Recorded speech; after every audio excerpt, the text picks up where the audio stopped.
सभी स्टूडेंट्स से रिक्वेस्ट है कि इनका सेशन जरूर सुने, नहीं तो आपको बाद में कोई बात समझ में नहीं आएगी।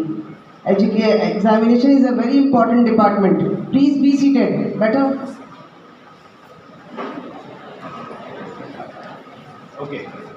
Go to the next slide, Kabir. Okay. That's a credit distribution for the postgraduate course here.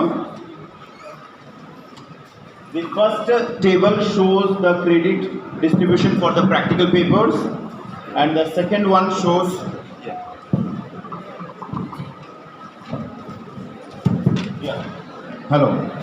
the first table shows you the credit distribution for the practical papers, and the second one shows it for the non-practical papers.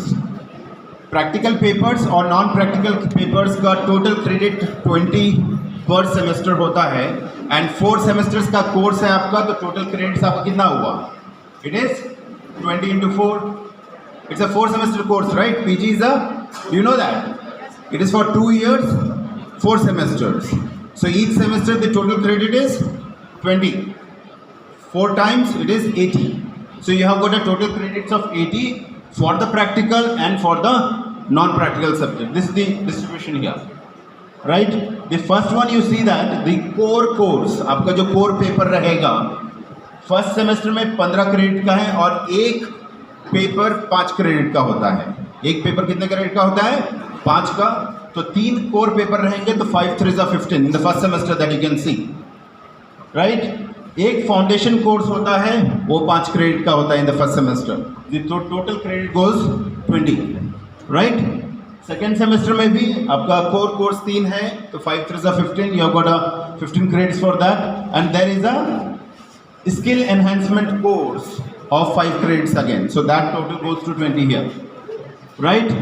उसी तरह से आप third semester में वो भी 15, again 3 core papers, so 5 each, so 15 credit points for that, and you have got open elective courses there, OEC, which is for 5 credits, so total is again 20.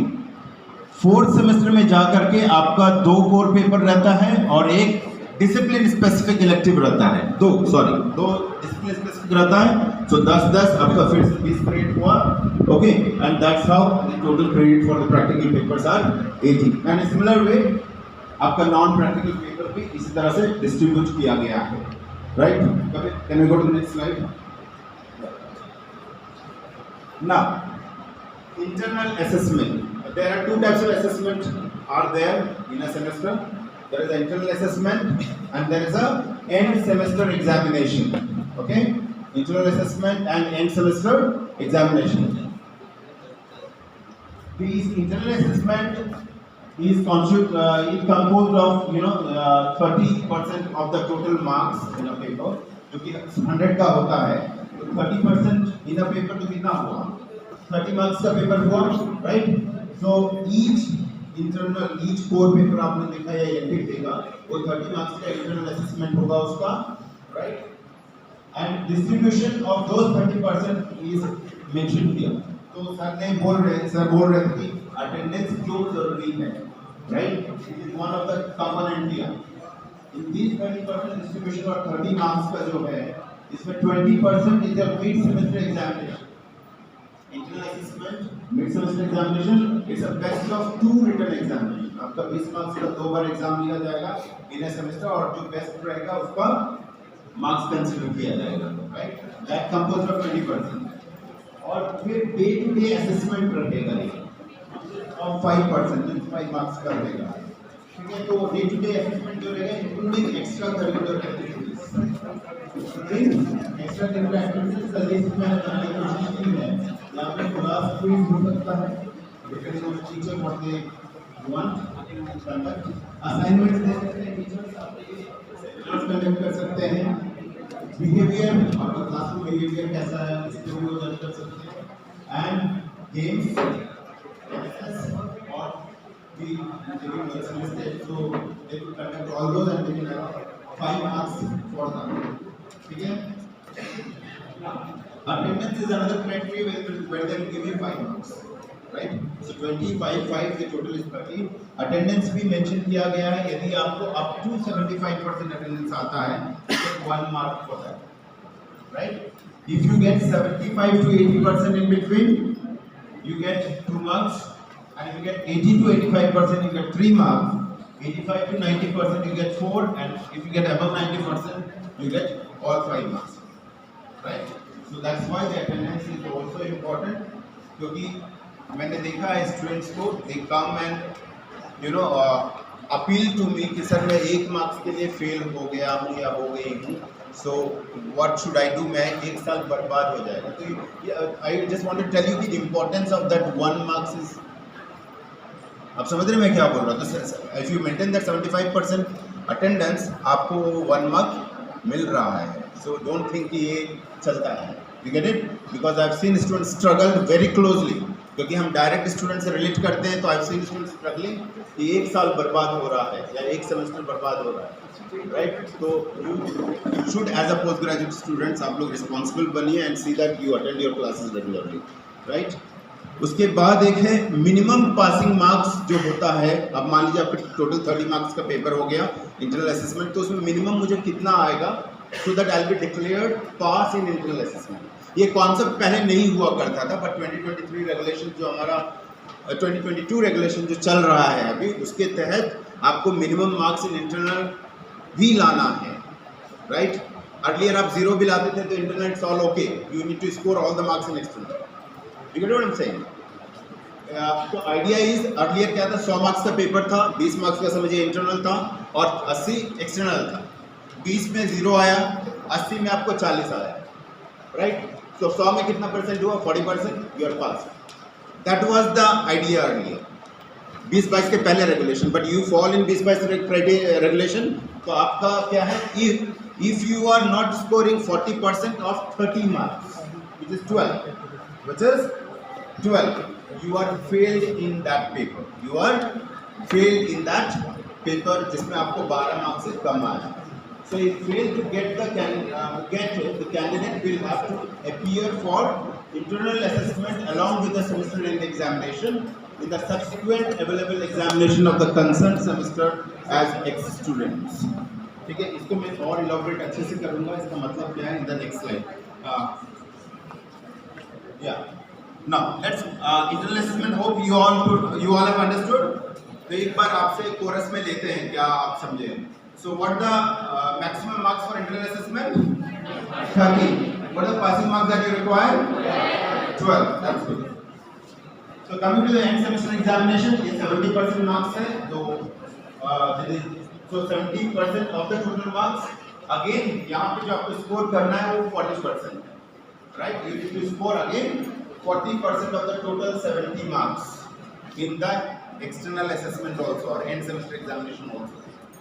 So promotion criteria मैंने यहाँ पे रखा है. Promotion from semester 1 to 2, there is no criteria.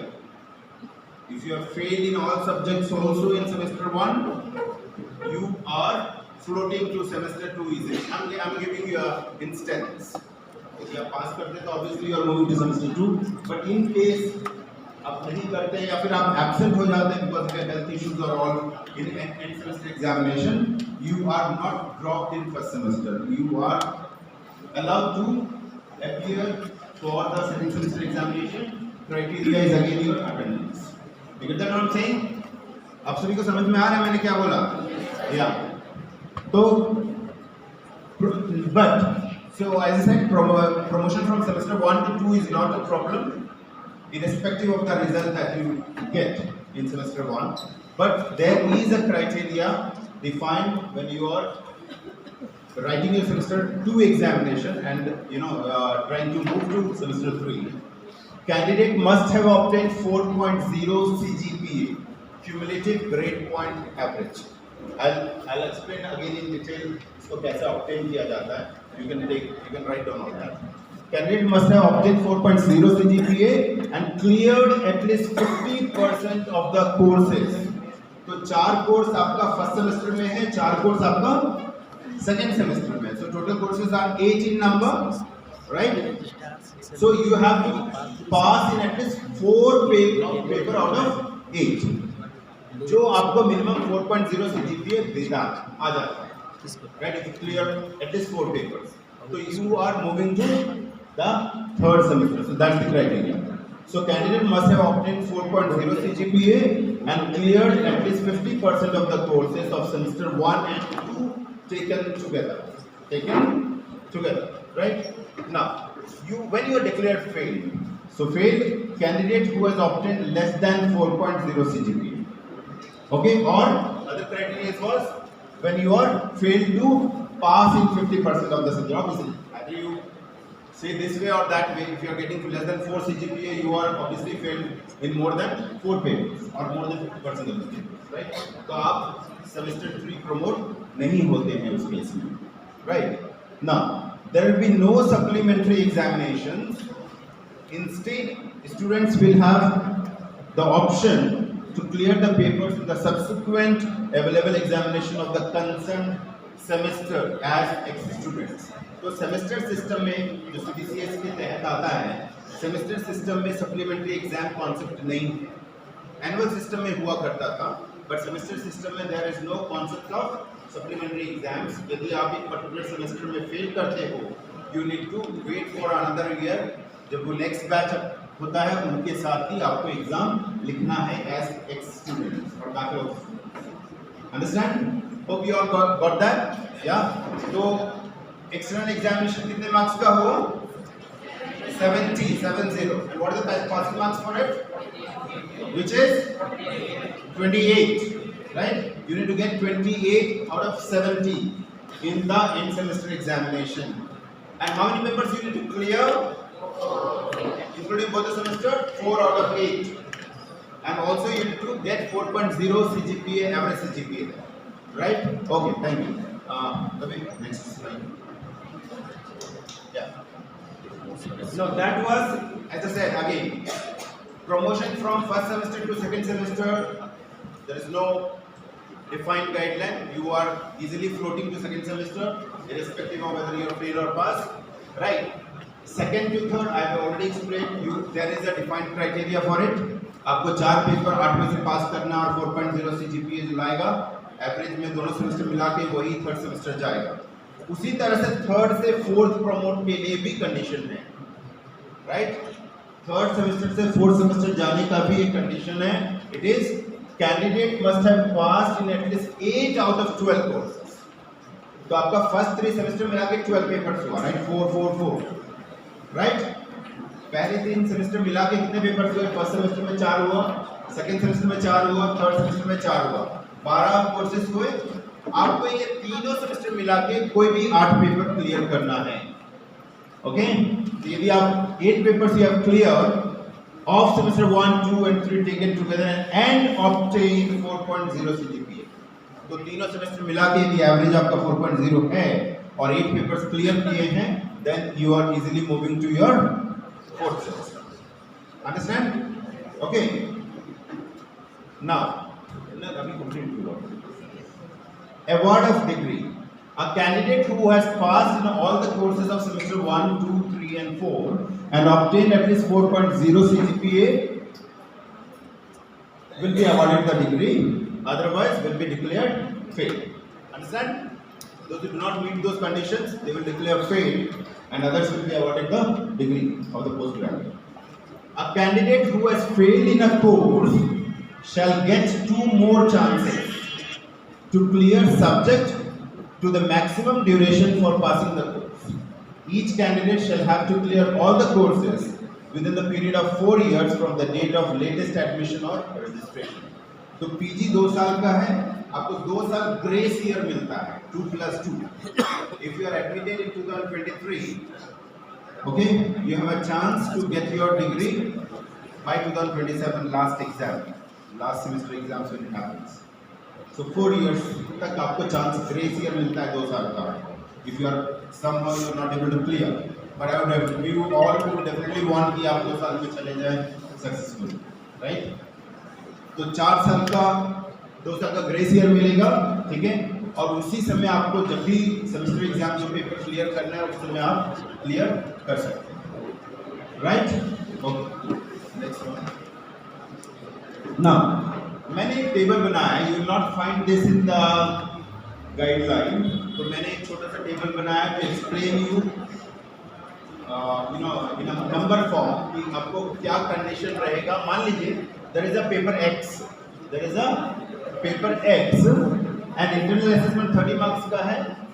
आपको paper x में 12 या उससे ज़्यादा आता है, 12 या उससे 12 तो 40% मार्क्स हुआ तो मिनिमम पासिंग है। आपको 12 या 12 से ज़्यादा आता है और एक्सटर्नल आपको 70 मार्क्स का है, तो 70 मार्क्स है तो 28 मिनिमम हुआ। आपको 28 या उससे ज़्यादा आता है तो ऑब्वियसली टोटल जो रहेगा 100 का ज़्यादा 40 से ज़्यादा होगा, तो you are declared pass in this case, right. Got it I am saying. यदि इंटरनल में 12 आप मेंटेन कर रहे हैं, एक्सटर्नल में 28 कर रहे हैं, तो आपका टोटल मार्क्स 40 एटलीस्ट हो रहा है, तो आप you are declared pass in the paper. Otherwise से पेपर वाई में लिखे हैं आपका, राइट, उसमें आपको इंटरनल असेसमेंट में 12 से कम आया, 12 से कम आया और 28 से ज़्यादा आया, तो उसका भी टोटल जो रहेगा 40 से ज़्यादा हो सकता है। मान लीजिए इंटरनल में आप 50 ले आए, सॉरी एक्सटर्नल में 50 ले आए, इंटरनल में 10 ले आए, right, you are declared fail. Understand what I am saying. यदि आपको 11 मार्क्स भी इंटरनल में आता है और एक्सटर्नल में 70 में 70 आता है, तो भी आप फेल डिक्लेयर करेंगे। Understand what I am saying, या तो ये कंडीशन है। और ये भी हो सकता है दोनों में जो कंडीशन राइज करेगा, right, will have to reappear for the both the exam. तो यहाँ पे एक चीज ध्यान से नोट करिएगा, यदि आप इंटरनल असेसमेंट में फेल हैं और एक्सटर्नल असेसमेंट में पास हैं, फिर से रिपीट कर रहा हूँ, जो इंटरनल असेसमेंट में पास है, सॉरी फेल है और एक्सटर्नल असेसमेंट में फेल है, पास है, if internal assessment you are fail and external assessment आप पास हैं, तो आपको दोनों एग्जाम अगले सेमेस्टर लिखना पड़ेगा, अगले साल लिखना पड़ेगा, right. But otherwise if you are pass in internal and fail in external, आपको सिर्फ एक्सटर्नल लिखना पड़ेगा। अंडरस्टैंड, वही मैंने मेंशन किया है यहाँ। यदि आप इंटरनल में फेल हैं और एक्सटर्नल में पास हैं, you have to appear for both the exams. But if you are fail in external and pass in internal, you have to write only the end semester examination. तो ये आप note कर लीजिएगा, right. Okay, hope you all understood. आप लोग एक बार बता सकते हैं मैंने क्या बोला। इंटरनल असेसमेंट में यदि आप फेल हैं और एक्सटर्नल असेसमेंट में पास है, तो फिर क्या करना पड़ेगा? You have to appear for both the exam, internal and external. If you are pass in internal and fail in external, you have to appear in one exam, that is end semester examination, right? Okay. Now, अब examination हो गया, result हो गया, उसके बाद क्या आएगा? बच्चों का डाउट कि भाई मैंने तो ज़्यादा मार्क्स आना चाहिए, कम आ गया, मैंने पूरा पन्ना भरा था, right? That's the general you know concept the students come with. Sir मुझे दिखाइए कॉपी। सर मैंने दिखाया भी है ऐसे केसेस में where the kid is, मतलब paper she is going through, नहीं सर मैंने तो और लिखा था, तो where is that? ये 32 पेज का बुकलेट होता है, सर मैंने और लिखा था, कहाँ से? बेटा 32 पेज है ना, आप काउंट कर रहे, right? So they are so over confident you know कि मैंने ज़्यादा लिखा था, ज़्यादा भरा था, so I should get more marks. तो आपको जो पूछा जाए वही लिखिए, पिक्चर का डिटेल मत डालिए, ठीक है? यदि वो डालेंगे तो ऑब्वियसली आजकल के टीचर, अभी टीचर अलर्ट मोड पे हैं, तो काफ़ी बारीकी से इवैल्यूएशन कर रहे हैं, राइट? या तो जैसे बताएं रिजल्ट हो गया, तो डाउट है कि हमको ज़्यादा आना था, कम आ गया, तो उसके लिए एक स्क्रूटनी का प्रावधान है, राइट? तो scrutiny post result declaration, the student seeking scrutiny in a particular paper may apply in online mode within 15 days after the publication of the semester result. वो पोर्टल खुला रहेगा, जैसे रिजल्ट आता है and you feel you should get more, आप scrutiny के लिए online apply कर सकते हैं, but before you apply you should know what is scrutiny, right. Scrutiny का मतलब है it is a process in which the recounting of marks in the evaluated answer scripts is done by head of the departments or subject expert concerned। ठीक है, तो सिर्फ recounting होता है। Scrutiny का मतलब होता है it is your marks are only recounted, it is not re-evaluated or rechecked। Rechecked in only one case, only if any of the answer remain unevaluated। मान लीजिए ओवरसाइट के कारण टीचर ने क्वेश्चन इवैल्यूएट ही नहीं किया और उन्होंने नेक्स्ट क्वेश्चन में चला गया, राइट, तो उस केस में रीचेक करने का प्रावधान है that particular question which remain unevaluated. Understand? Yes sir. Addition में नंबर छूट गया, या that's what I am saying. Recounting, हाँ, रिकाउंटिंग में एडिशन में नंबर छूट गया तो उसको भी रिकरेक्ट किया जाता है, right. So only if any of the answer is remain unevaluated are allowed for evaluation. Hope you all got that। Scrutiny का मतलब क्या होता है? There is no rechecking concept, it is only the scrutiny concepts are there। तो scrutiny के concept के अंदर आपका मार्क्स रिकाउंट किया जाता है। यदि वो मार्क्स चेंज हुआ वो प्लस साइड हो सकता है, माइनस साइड भी हो सकता है। Remember that. टीचर दोनों साइड गलती कर सकता है ना, ज़्यादा मार्क्स दे दिया होगा, काउंटिंग में पता चला आपको कम आना था, वो भी हो सकता है। कम दिया तो बढ़ सकता है। तो you need to really think of before you apply for the scrutiny, right. यदि कोई क्वेश्चन छूट गया इवैल्यूएट होना तो इवैल्यूएशन के लिए जाता है। हाँ, कभी नेक्स्ट। हाँ, जैसे मैंने बोला एसजीपीए और सीजीपीए में समझ अभी भी नहीं है बहुत लोगों को कि कैसे ऑब्टेन होता है। आप खुद कैलकुलेट कर सकते हो उस चीज़ को, राइट। तो फर्स्ट है सेमेस्टर ग्रेड पॉइंट एवरेज। आप सेमेस्टर में जो स्कोर करते हो उसके आधार पे आपको ग्रेड पॉइंट जो मिलता है उसका कैसे कैलकुलेशन है, यू कैन सी दैट।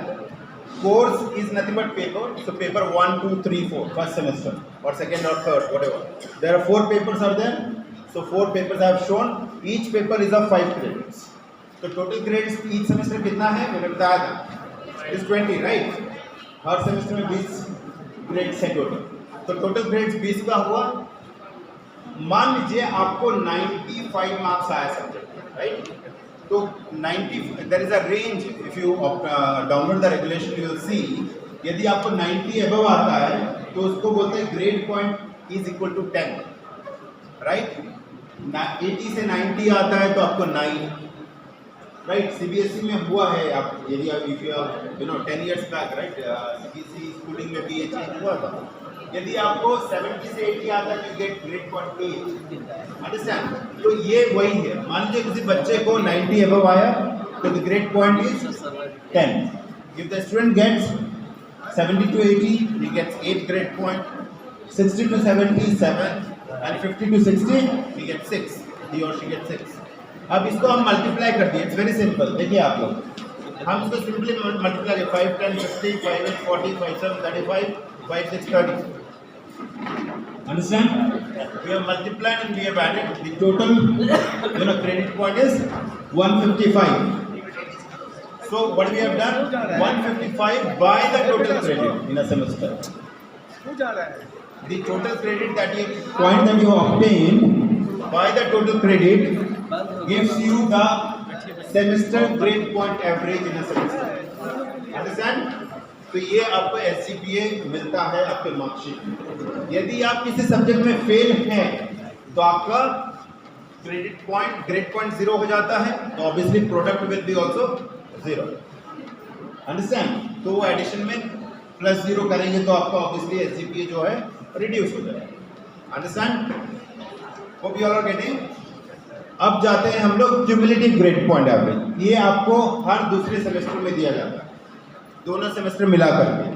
तो आप देख सकते हैं semester 1 is of 20 credit, semester 2 20, semester 3 20 end semester 4 20 credits. ठीक है।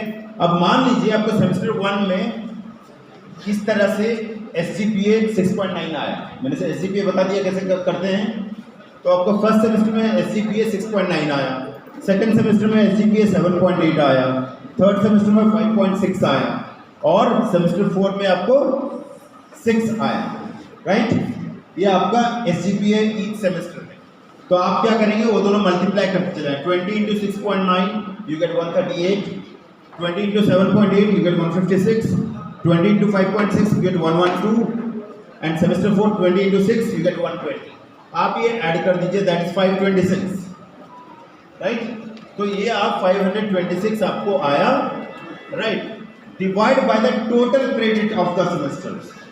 तो ईच सेमेस्टर 20 था, तो 4 सेमेस्टर 80 हो गया, और this what you have obtained the credit point for the 4 semester 526 by the total credit of the 4 semester, which is 80. So 526 by 80 you get 6.57, which is your cumulative grade point average. Hope you all understood? Yeah? आप सभी को समझ में आ गया? तो आप लोग बार बार मेरे पास दौड़ के आने की जरूरत नहीं, सर मुझे SGPA इतना कम क्यों आया, ज़्यादा क्यों आया, SGPA ज़्यादा या कम क्यों आया, आप लोग खुद कैलकुलेट कर सकते हो, राइट? या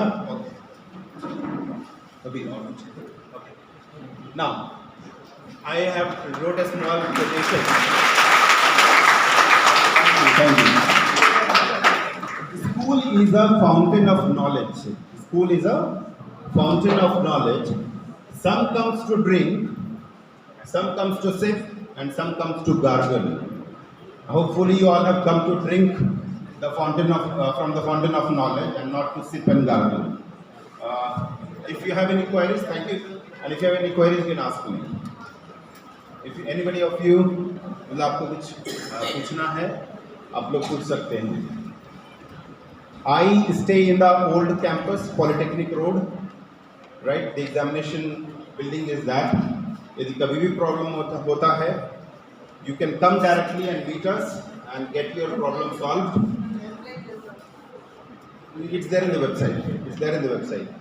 तो आप आके वहाँ मिल सकते हैं, get all your doubts clarified. यदि आपको अभी भी कुछ है या बाद में कभी होता है, तो I am always available there, right? But I humbly request you all, आप स्टूडेंट यूनियन लोग के साथ मत आया करें।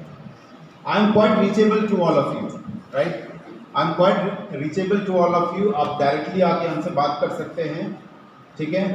And when you come, you all are students and I also request you, आप जब हमारे प्यून से बात करते हैं, see they are not much educated, right? But you all are under graduate students, right? Passed out, तो you are definitely quite educated. तो हम ये एक्सपेक्ट करते हैं कि आप you all will be coming well behaved, right? वो थोड़ा मिसबिहेव यदि कुछ एरोगेंटली बात करते हैं, as I said already, they are 10th pass और below that, they are not much educated, तो यू कांट एक्सपेक्ट कि वो बहुत अच्छे तरह से बात करेंगे। But I can expect from you because you are students, and as I said already, I am quite very reachable to all the students.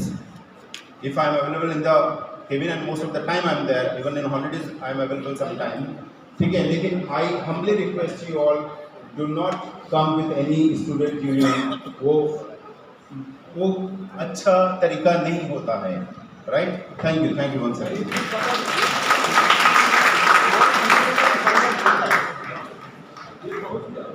One most important thing, आप undergraduate में जब फॉर्म फिलअप एग्जामिनेशन के लिए करते थे, right? Online portal it is, you all depends on cafeterias, right? आपने क्या किया? यूजर आईडी दे दिया, फोटोज दे दिया, आप भैया कर देना, हाँ पैसे ले लो।